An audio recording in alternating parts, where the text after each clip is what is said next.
요새 분주하신 상황이라 여유가 없으실 것 같은데요. 그 여유가 없는 삶 가운데서도 그래도 마음의 평안 먼저 누리셨으면 좋겠습니다. 오늘 본문 말씀에 등장하는 이 이스라엘 백성들 출애굽을 성공리에 마무리 짓고 이제 막 광야로 가나안 땅으로 출발하는 여정 가운데 있었습니다. 자, 어제까지 노예로 살았죠. 그러나 오늘은 자유인이 되었습니다. 어제까지는 핍박과 억압과 고통 중에 살았지만 이제는 새로운 희망을 품고 가나안 땅으로 나아갈 수 있게 되었습니다.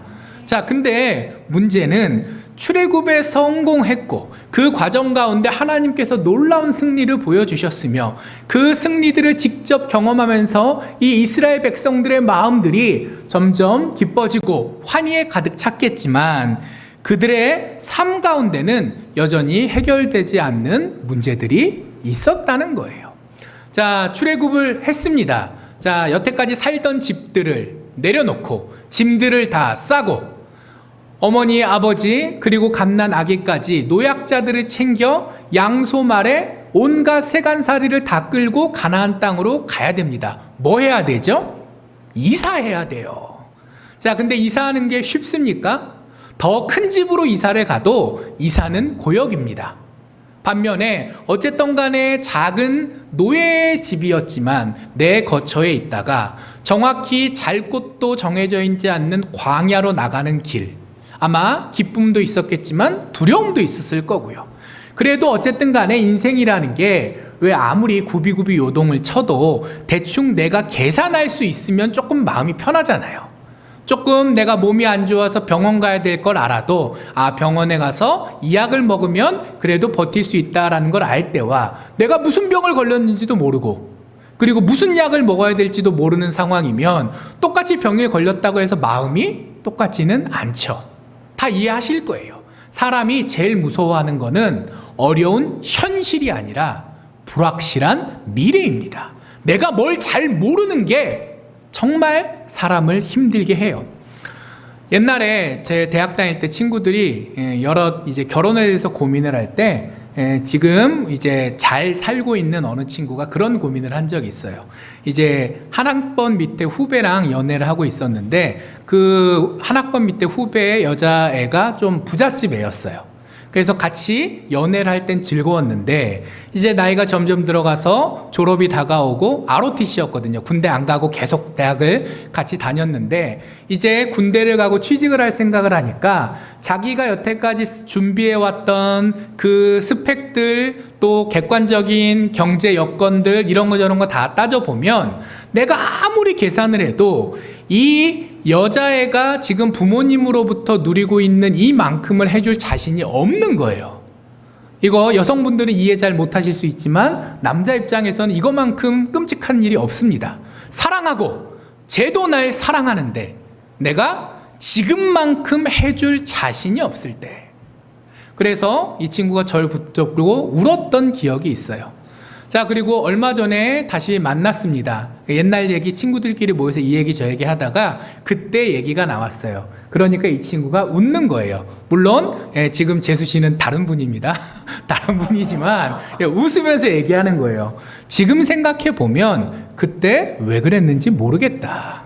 그때는 너무 불안하고 너무 걱정돼서 그래서 사랑하면서도 헤어지자라는 얘기를 했고 정말 옆에서 친구들이 볼 때 드라마 한 편을 썼거든요, 둘이.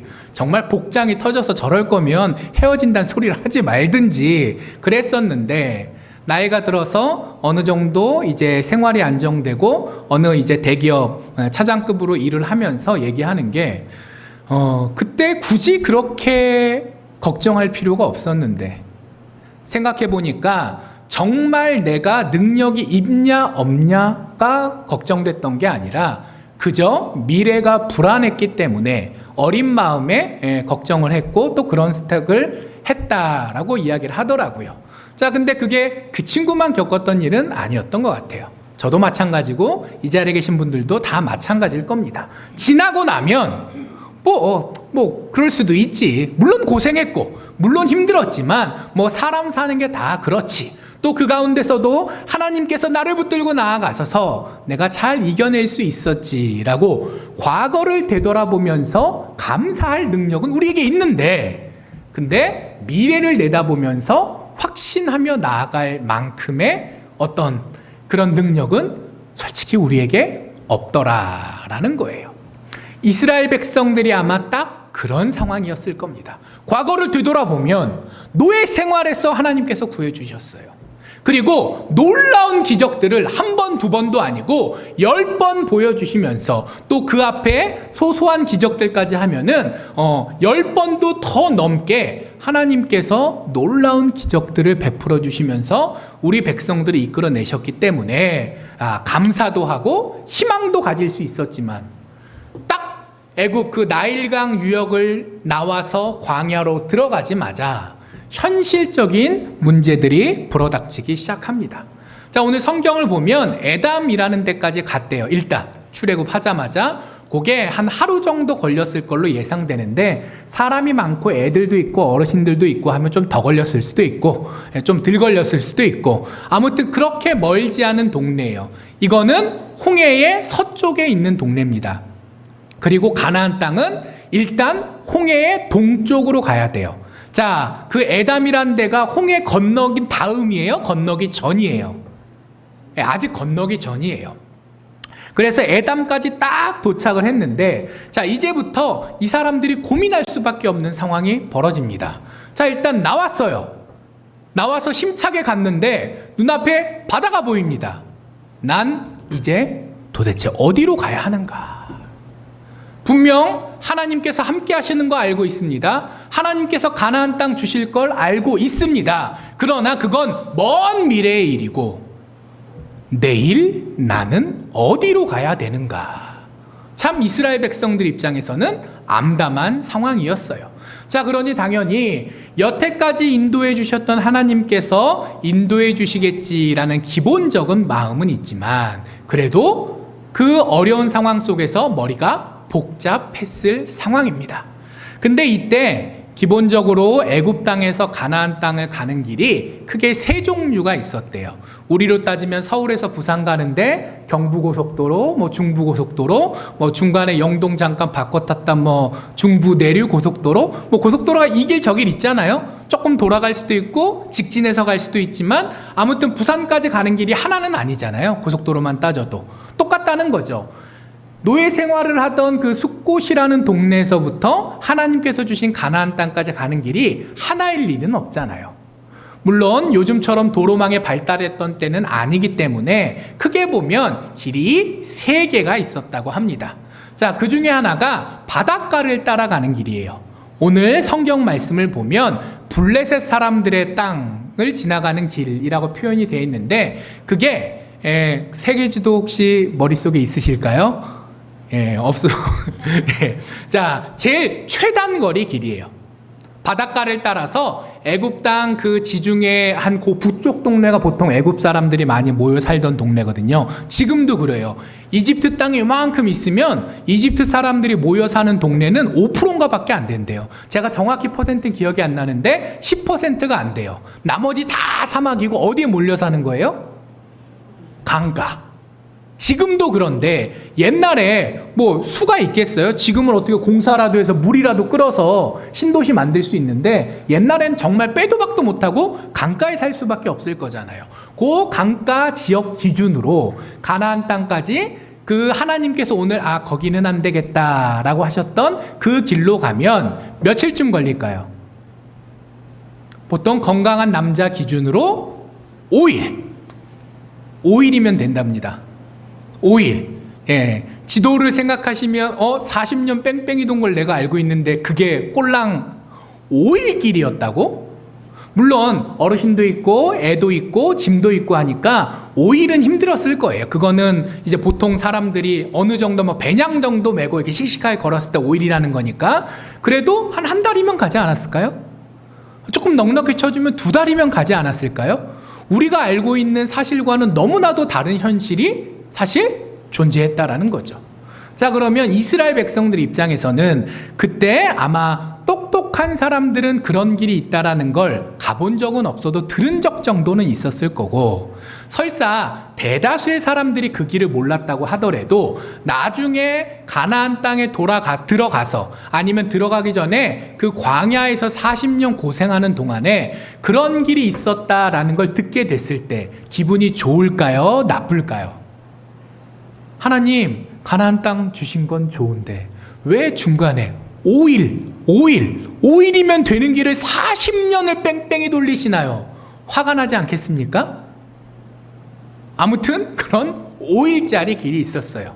자, 그 다음에 두 번째 길은 그거보다는 좀 돌아가는 길인데 예를 들면 최단거리는 아니고 중간거리 길이 하나 있었습니다. 똑같이 지금 수에즈 운하 있는 데는 거기밖에 나올 데가 없으니까 똑같이 거기서 출발을 하지만, 그러나 톨게이트는 똑같은 거예요. 바로 바닷가를 따라 이렇게 올라가는 게 아니라, 죄송합니다. 이제 우리 성도님들 보실 땐 이렇게 했죠. 제 기준으로 지금 이렇게 한 건데, 이렇게 올라가면 되는 길이 아니라 살짝 밑으로 내려왔다가 지금 시나이 반도라고 되어 있는 이 삼각형 모양으로 생긴 반도가 있어요. 거기 북쪽쯤을 지나서 이렇게 길게 올라가는 거예요. 그러면 우리가 흔히 유다 지파의 땅으로 알고 있는 부엘라, 헤로이, 헤르몬 요쪽 동네로 남쪽에서 가나안 땅을 위로 올라가는 길이 하나 있었어요. 그 다음에 세 번째 길은 더 돌아가는 길이에요. 에시온게벨이라고 항구 도시가 하나 있었는데 거기까지 이렇게 삥 돌아갔다가 그 에시온게벨이 중요한 도시다 보니까 옛날부터 그 동네에 마을이 있었고 그 동네 가는 길이 있었거든요. 돌아가지만 어떻게 생각하면 고속도로는 제일 잘 닦여 있는 길이 있는 거예요. 운전해 보시면 알잖아요. 최단거리가 빠르나요? 신호등 안 걸리는 길이 빠르나요? 최단거리보다는 신호등 안 걸리는 길이 빠르잖아요. 직선거리는 더 멀었지만 그러나 길이 잘 닦여 있어서 건강한 장정이 아니라 노약자들까지 다 모시고 가는 길, 더군다나 이삿짐까지 다 해서 수레로 끌고 가야 될 거 아니에요. 그런데 가기에는 좋은 길이 있었습니다. 자, 근데 이스라엘 백성들이 이걸 다 알고 있었는지도 모르겠고, 그리고 설사 알았다고 해도 어느 길로 갈아야 될지 결정하는 건 결코 쉽지 않았어요. 짧은 길로 가면 짧은 길로 가서 이득이 있고, 제일 돌아가지만 고속도로로 가면 고속도로로 가는 이득이 있고, 그 중간길도 중간길 나름의 어떤 이득이 있고, 자, 머리가 복잡해질 상황입니다. 아마 우리 인생이 또 서울장신교회 지금의 모습이 그 애담에서 딱 서가지고 어느 길로 가야 되나 라고 고민하는 그런 상황일 것 같습니다. 분명 목적지는 있어요. 그리고 하나님께서 거기까지 인도해 주실 줄 믿습니다. 압니다. 그러나 거기까지 가는 과정이 내 맘 같아서는 그냥 여기서 쑥 들어가지고 가나안 땅에다 쑥 내려놓으시면 딱 좋을 것 같은데, 그렇지 않으시고 중간에 여정이라는 과정을 결정해 놓으셨다라는 거예요. 자, 그리고 또 한 가지 문제가 있습니다. 이 길이냐 저 길이냐도 어려운 문제지만, 자, 요즘처럼 길이 잘 닦여 있는 것도 아니었고, 그리고 또 그 길 가운데 치안이 유지되고 있는 것도 아니었어요. 보통 우리나라가 이제 우리나라 영토를 다 실제로 다스리고 있으니까 옛날 나라들도 이렇게 지도에 이렇게 요 공간이 색칠돼 있으면 그 나라가 그 지역을 다 다스렸을 거다라고 생각하시기 쉬운데요. 옛날에는 못 그랬어요. 도시 같은 데는 다스리지만 그 중간 길조차도 제대로 관리를 못하는 게 옛날 왕국, 옛날 제국이었습니다. 자, 우리가 바벨론 포로 시절을 기억합니다. 에스라가 그 수사 바벨론, 그러니까 페르시아 제국의 수도권에서 예루살렘까지 오는데 걱정을 해요. 이미 그때는 페르시아 제국이 그 동네를 싹 다 점령해서 최강 대국으로 자리 잡은 다음이에요. 근데 뭘 걱정하죠? 예루살렘까지 가는데 강도떼의 습격을 당해서 죽을까를 걱정합니다. 자, 에스라가 바보 아니잖아요. 왜 걱정을 할까요? 실제로 그 페르시아 제국조차도 중요한 지역은 실제로 다스릴 힘을 가지고 있지만 그 중간 길까지 책임질 수 있는 능력이 없었어요. 한 땅 전체를 다스릴 수 있는 능력은 잘 쳐줘봐야 한 1700년대 정도 돼서 가능했던 거지, 옛날에는 점점 영토들이 있었다고 보는 게 오히려 더 정확합니다. 자, 그러니까 그 중간에 길 관리가 되겠으며 도둑들을 막아줄 경찰이 있겠으며, 더군다나 출애굽한 입장에서 애굽 경찰이 도와줄까요? 아니면 괴롭힐까요? 도와줄 리는 없죠. 괴롭히면 괴롭혔지. 오히려 경찰이 있으면, 그 국경 수비대 같은 게 있으면 그게 더 문제인 상황인 거예요. 안전을 사람의 능력과 노력으로 보장할 수가 없습니다. 자, 그리고 도로 표지판은 잘 돼 있을까요? 아니겠죠. 대충 이쪽인가는 아는데, 이게 처음 출발할 때 요만큼 차이가 나면 1km, 10km, 100km가 가면 엄청나게 차이가 벌어질 수 있습니다.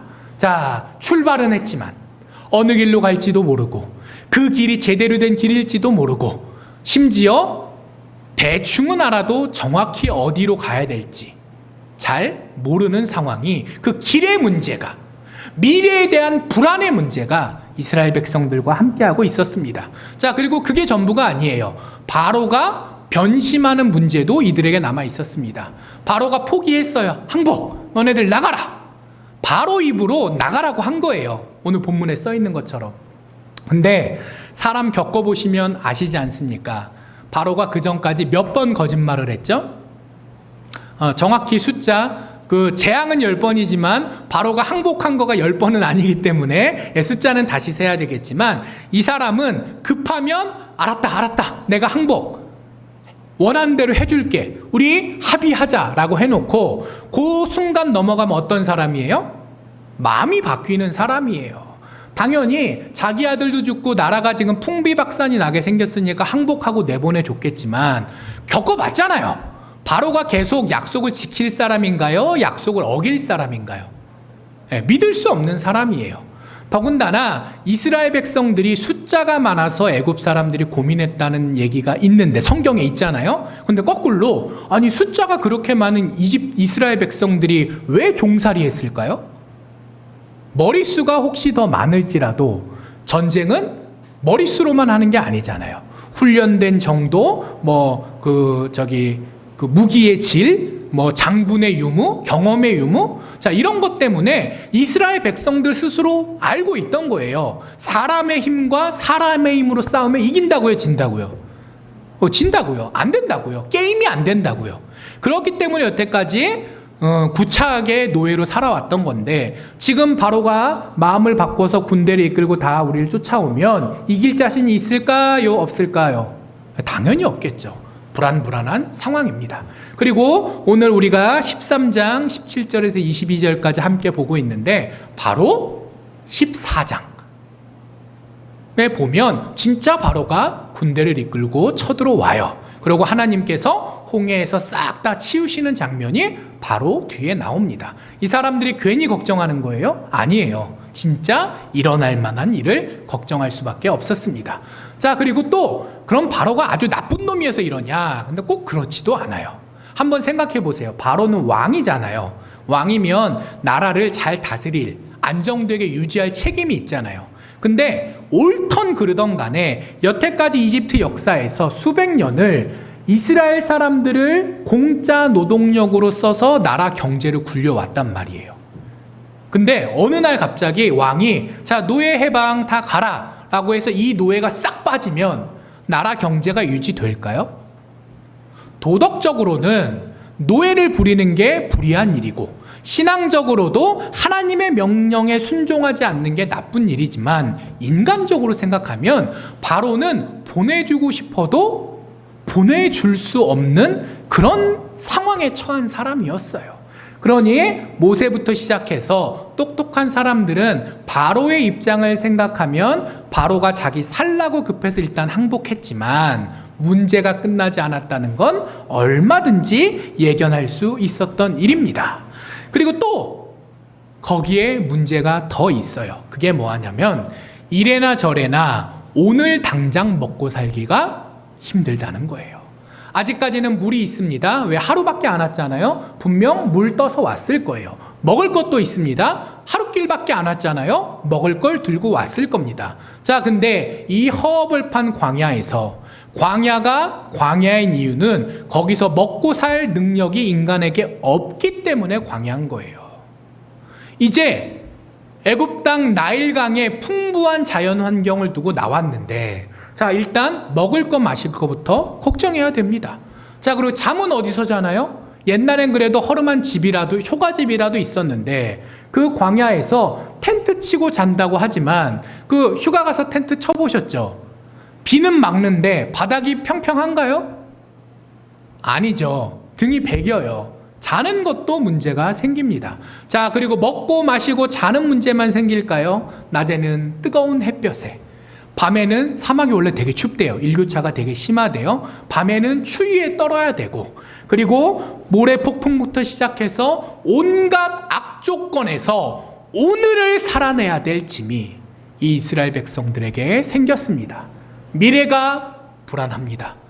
과거에 다 해결하지 못한 문제들이 나를 쫓아옵니다.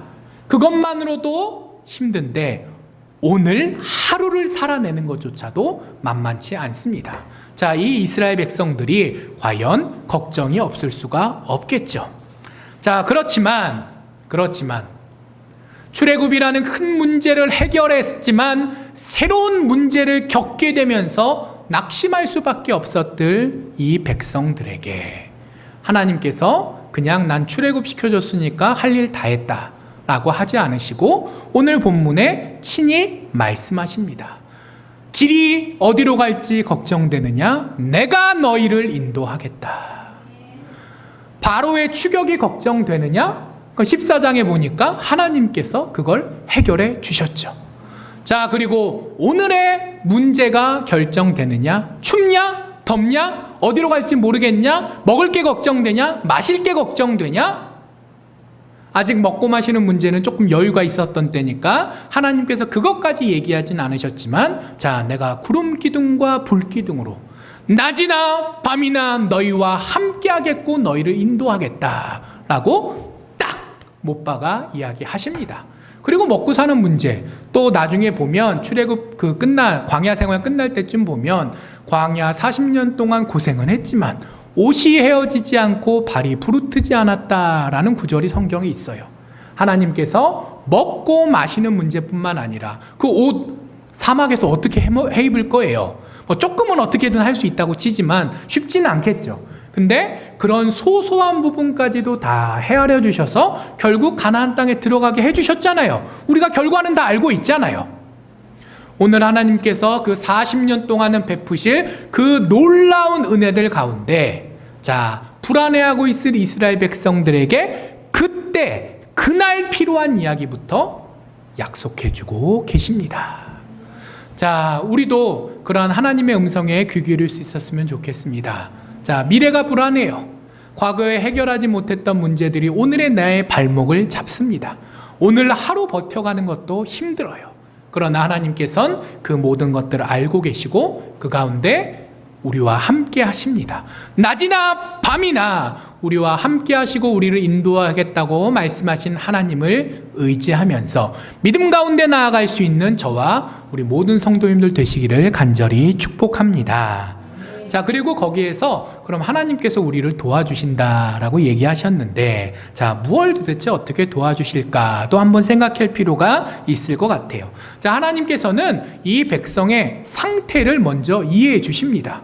자, 불안한 그 심리 상태, 또 자기의 능력으로는 그 사막 생활에 그 가나안까지 가는 여정을 어떻게 할 수 없다라는 그 무력함을 하나님께서 알고 계시죠. 그리고 이스라엘 백성들이 그 40년 광야 생활할 준비를 다 했을까요? 못했을까요? 급하게 나왔잖아요. 사람이 그 하루 이틀간에 급하게 준비한다고 준비했겠지만 사실 터무니없이 부족했을 겁니다. 이 백성들이 미리 준비된 사람도 아니요, 능력 있는 사람도 아니요, 그렇다고 마음이 담대한 사람도 아니다라는 걸 하나님께서 먼저 이해해주고 계세요. 그리고 아까 말씀드린 것처럼 길에 문제가 있습니다. 바로가 쫓아오는 문제가 있습니다. 오늘 이 척박한 환경에서 살아남는 문제가 있습니다. 그걸 하나님께서 알고 계신다고요? 모르고 계신다고요? 다 알고 계신다라는 거예요. 사실 이때 이스라엘 백성들은 엉망진창이었습니다. 그 앞에 기억하시는 분 계시겠지만 하나님께서 모세를 보내주셨을 때, 그래서 애굽 땅에 가서 출애굽하는 그 과정에서 이스라엘 백성들이 감사합니다 했을까요? 하나님과 모세를 원망했을까요? 감사했다는 얘기는 잘 안 나와요. 본 기억이 없어요. 원망했다는 얘기는 분명히 써 있습니다. 물론 사람마다 마음이 달랐겠죠. 어떤 사람은 감사하는 사람이 있었을 거고, 어떤 사람은 끝까지도 못 믿고 원망하는 사람이 있었겠지만, 평균적으로 보면 괜히 노예 생활만 더 힘들게 한다고 원망했던 사람들이 더 많이 있었어요.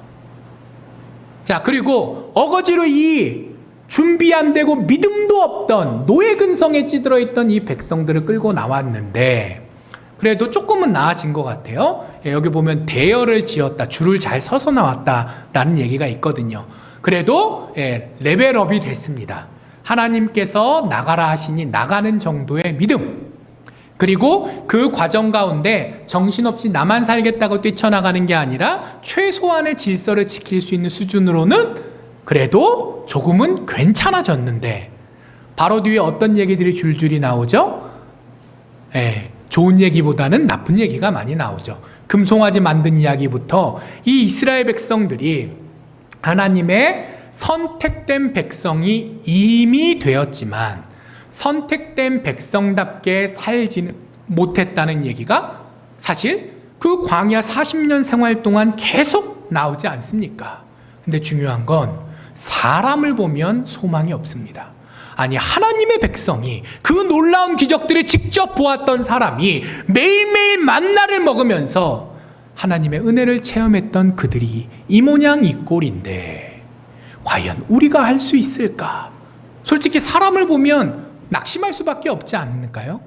그러나 우리에게 소망이 있는 건 나에게, 우리에게 있는 게 아니라 하나님께 있죠. 하나님께서 그 모든 것들을 알고 계시고, 그리고 그 가운데서도 우리를 낮이나 밤이나 지키시고 붙들어 가신다. 자, 그래서 하나님께서 우리의 연약함들을, 한계들을, 문제들을 이해하신다라는 것을 하나님께서는 오늘 본문 말씀을 통해서 우리에게 가르쳐주고 계십니다. 그리고 당연히 알기만 하시는 게 아니라 도우시기도 하시죠. 오늘 본문에서는 인도해 주시는 부분에 대한 이야기가 끝부분에 나와요. 하나님께서 말씀하시죠. 자, 내가 너희 앞에서 인도하겠다. 너네가 알아서 하고 뒤에서 괜찮아, 그건 아니었어 라고 사후에 판단만 해주시는 것이 아니라 어떻게 하시겠다고요? 앞에서 인도하시겠다라고 이야기하세요. 그리고 그 인도하시겠다고 선언만 하시는 것이 아니라 구체적인 방법까지도 이야기해 주십니다. 자, 낮에는 무슨 기둥? 구름 기둥으로, 밤에는 불 기둥으로.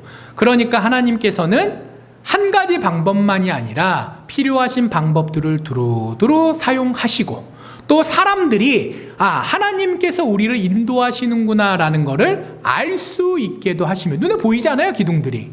그리고 그것이 먼 미래 가나안 땅까지 가는 그 모든 여정에 늘 인도하시는 동시에 당장 오늘 내가 어디에 있어야 할지까지도 알려주시는, 원래 그 멘토라고 하는 분들, 철학, 상담하시는 분들은 둘 중에 하나밖에 못 하시잖아요. 오늘 할 일을 가르쳐 주시던가, 먼 미래를 얘기해 주시던가. 근데 하나님께서는 먼 미래뿐만이 아니라 당장 오늘 어떻게 해야 될지까지도 모두 가르쳐 주시는 분이시다라는 것이 오늘 나와 있어요. 자, 그리고 그 가정 가운데 하나님께서 또 얼마나 살뜰하게 우리를 배려하시는지도 나와 있습니다. 사실 우리가 지금 13장 뒷부분을 읽었는데 그 바로 앞에 보면, 또 12장 끝부분부터 보면 유월절, 무교절 같은 절기에 대한 이야기들이 나와 있어요. 성경을 읽으실 때는 그 부분만 딱 잘라서 읽으시기보다는 앞뒤 한 장 정도를 읽으셔야 오늘 본문 말씀이 정확히 무슨 말씀인지 그거를 알기가 쉬운데요. 자, 우리가 12장부터 비록 함께 봉독하진 않았지만 이제 그 큰 그림을 그려보면 하나님께서 출애굽 시켜주신 걸로 끝낸 게 아니라 출애굽했던 그 놀라운 과정들을 기억할 수 있는 방법을 먼저 주셨어요. 아직 애굽 땅에 나가지도 않았어요. 에단 바위까지도 애굽 땅이에요.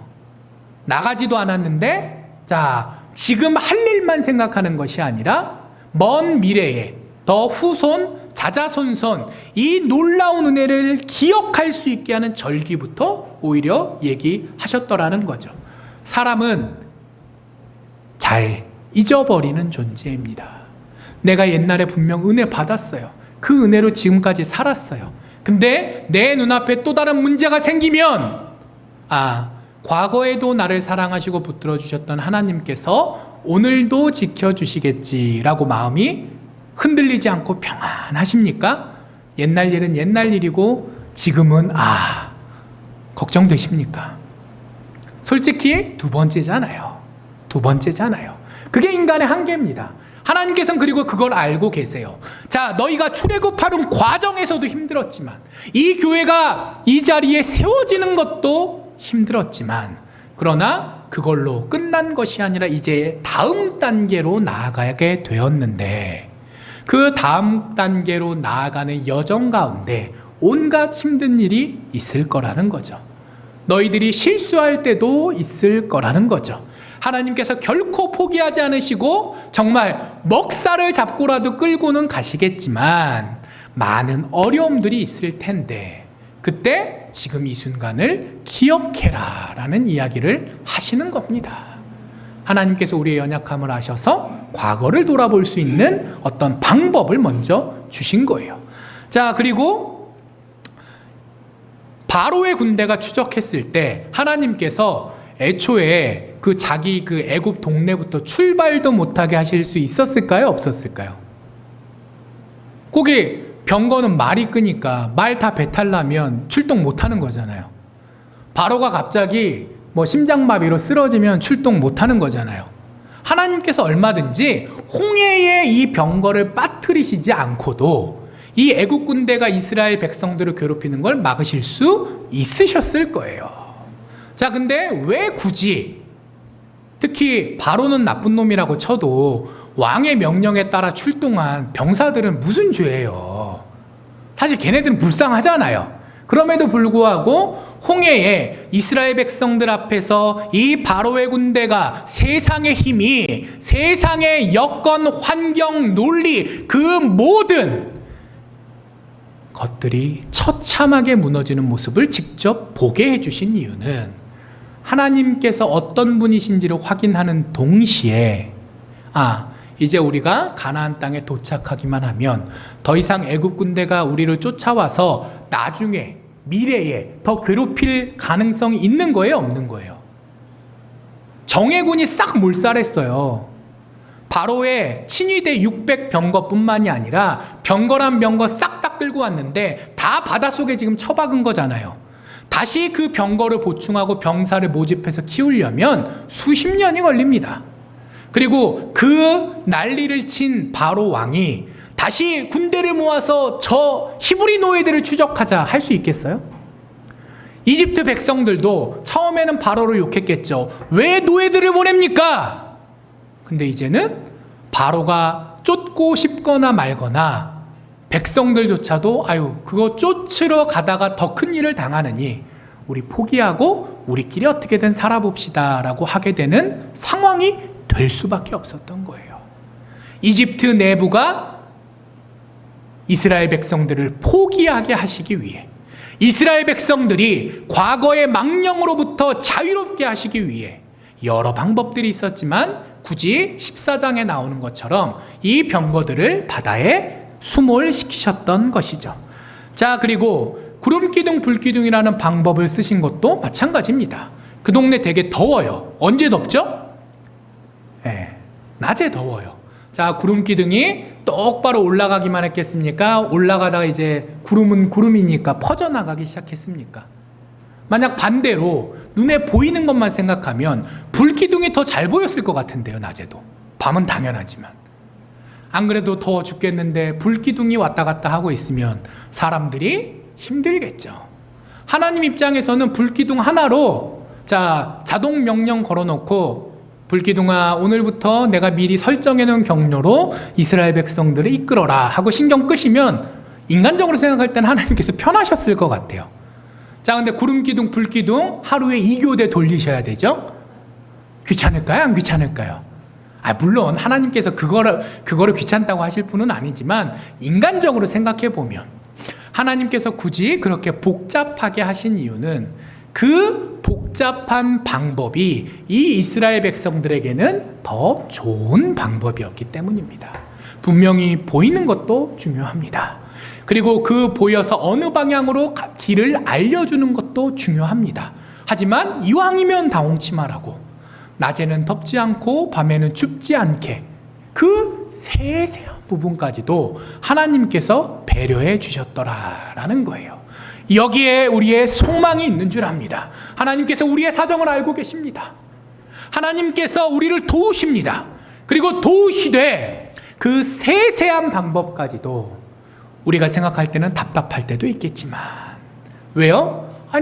최단거리 5일길로 보내주시면 좋겠는데 왜 뺑뺑이를 돌리십니까? 얼마든지 우리는 하나님의 그 계획과 섭리가 싫을 수도 있어요.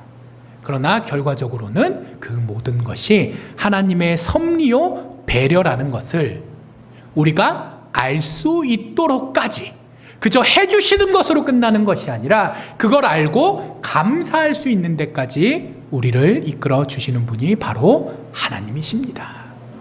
17절에 보면 최단거리로 가면 전쟁이 날 거다라고 얘기하십니다. 왜 전쟁이 나냐? 거기가 원래 길이 뚫려 있는 데잖아요. 자, 그럼 이집트 국경 수비대가 있을까요? 없을까요? 걔네도 나라 지켜야 될 거 아니에요. 거기 보초가 있을 거예요. 그러니까 먼저 이집트 군대랑 한판 드자비질을 해야 됩니다.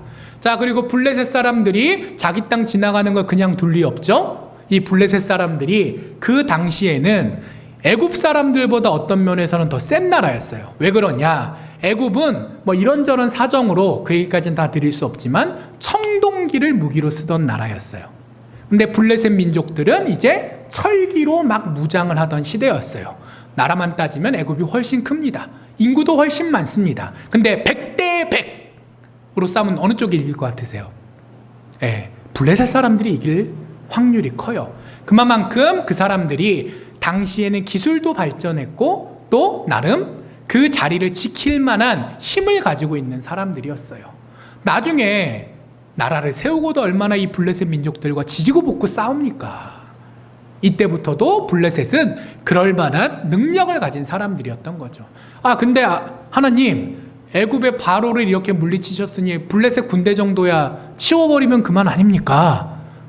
제일 좋은 게 그거잖아요. 최단거리로 가고 중간에 생길 문제는 하나님이 다 해결해 주시면 얼마나 좋겠어요. 자, 근데 하나님께서 그렇게 하지 않으시죠. 전쟁이 나게 되면 어떤 표현까지 하시냐? 이 백성들이 후회하고 애굽 땅으로 돌아갈 것이다 라고까지 이야기하십니다. 고난이 있는데 그 고난 앞에서 이스라엘 백성들이 이겨낼 상태가 아니다 라고 하나님께서 판단하셨다라는 거죠. 사람은 누구나 다 내 뜻대로 되면 좋아합니다. 하나님께서 내 뜻에 맞춰주시기를 바랍니다. 그러나 하나님께서는 우리가 알던 모르던 우리의 모든 것들을 다 헤아리시는 가운데 인도하셨기에 그때는 17절에 나온 것처럼 이 이스라엘 백성들을 아까 말씀드렸던 1번 길, 2번 길, 3번 길도 아니고 그때는 잊지도 않았던 4번 길을 만들어서 가나안 땅에 들어가게 하셨고 그리고 그 중간에 벌어진 일들을 이겨낼 수 있도록 훈련도 시키셨으며 때로는 사람의 노력으로 안 될 상황에선 개입도 하셨지만 애초에 그 더 힘든 일이 벌어지지 않도록 예방까지 해주셨다라는 것이죠. 자, 거기에 우리의 소망을 품고 나아갔으면 좋겠습니다. 거기에 우리의 소망을 품고 나아갔으면 좋겠습니다. 그리고 오늘 본문에 보니 요셉이란 사람이 바로 그 소망을 품고 살아갔던 사람이었습니다. 요셉은 잘 먹고 잘 살다 간 사람이잖아요. 그런데 오늘 보니 뭐라고 써 있죠? 나중에 하나님께서 반드시 너희를 찾아오시리니. 지금 내 때는 하나님께서 내게 이미 주신 복 이상의 복을 주시진 않았지만, 그러나 하나님께서 우리를 선택하셨고 우리에게 약속하셨기에 분명히 하나님께서 정하신 때에 나타나 역사하실 것이니 후대들이여 너희는 그때를 기다려라 라고 유언을 했다는 거예요. 그리고 그때가 오면 세상 여건에 매어 있지 말고 하나님께 순종하고 따라 나가되, 나가는 걸로 끝나는 게 아니라 누구까지 데리고 나가라고요? 내 유골까지 챙겨서 나가달라라는 이야기를 합니다. 이게 살짝 어색한 부분이에요. 굳이 이 얘기가 시간 순서대로 기록이 되려면 한 12장 끝부분쯤 들어가면 이집트 백성들한테 이거저거 다 받아서 나갔더라, 그때 요셉의 유골도 모세가 챙겨왔더라 정도 하면 그게 깔끔할 것 같은데 왜 굳이 오늘 본문에 그 얘기가 있었을까요? 그건 바로 이 요셉의 마음이 이스라엘 백성들의 마음이 되어야 하고 또 우리의 마음이 되어야 한다라고 하나님께서 알려주시기 위함이 아닐까요? 우리가 그 요셉의 마음까지도 본받을 수 있었으면 좋겠습니다. 좋으나 힘드나 내가 있어야 될 곳이 어딘지를 확신할 수 있기를 소망합니다. 요셉은 좋았지만 내가 가야 할 곳, 내가 있어야 될 곳을 알고 있었고, 후손들에게 너희는 힘들지만 그러나 너희가 있어야 할 곳, 너희가 따라야 할 분을 잊지 않아야 된다라고 이야기했어요. 교회가 예배당 상태가 좋고 나쁘고, 객관적인 여건이 좋고 나쁘고, 나랑 친한 사람이 있고 없고, 그런 여러 가지 현실적인 이유가 분명 있습니다. 그 부분에 대해서 우리가 자유로울 수 없습니다. 그러나 먼저 생각해야 될 것이 무엇인지 분명히 알고 있는 우리가 되었으면 좋겠습니다. 그리고 하나님께서 그때 요셉이 예고했던 것처럼 진짜 나타나사 이 백성을 이끌어내시는 것을 우리가 오늘 본문에서 보고 있지 않습니까? 이미 우리는 하나님 손에 붙들려 출애굽했던, 구원받았던 백성이요, 내 앞에 비록 광야길이 이렇게 펼쳐져 있을지라도 그 길을 하나님 손 붙들고 나갈 수 있는 백성이요, 그리고 고생은 조금 할지도 모르겠지만 결국 하나님께서 약속하신 가나안 땅에 도착하셔서 믿음의 백성으로서의 다음 단계를 계속 밟아갈 수 있는 존재들이다 라는 것을 기억하며 나아가십시다. 낮이나 밤이나 하나님께서 우리와 함께하고 계십니다.